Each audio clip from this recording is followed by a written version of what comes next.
I've been exploring the Gentler Streak Tracker app for a while now, and this video is my honest and unbiased review on the same. I'll cover all the main points, from key features to risks and considerations. So by the end of this video, you'll have a better understanding of this mobile app.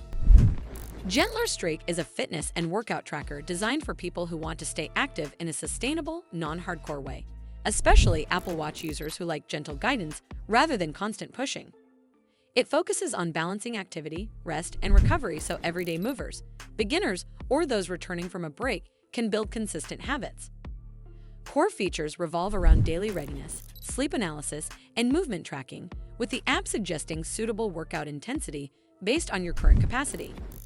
It also treats walking, chores, and lighter activity as meaningful movement, and lets you log over 140 activities with clear summaries, charts, and Apple Watch integration.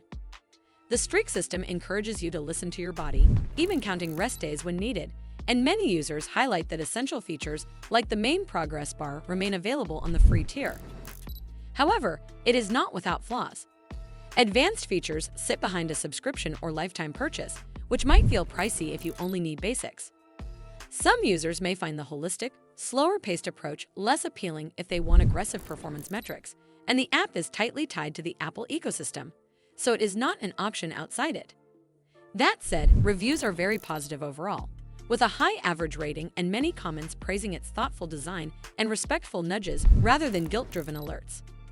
Overall, if you value gentle motivation, clear visuals, and guidance that adapts to how you feel rather than forcing you to close rings at all costs, Gentler Streak is a solid choice. If you are a data-obsessed athlete or strongly price-sensitive, you may want to weigh the subscription against your needs before committing. Well, that's all for this video. I hope you found this video helpful. And if you did, make sure you give this video a super thanks by clicking on the heart icon to help support the channel. And don't forget to hit the subscribe button.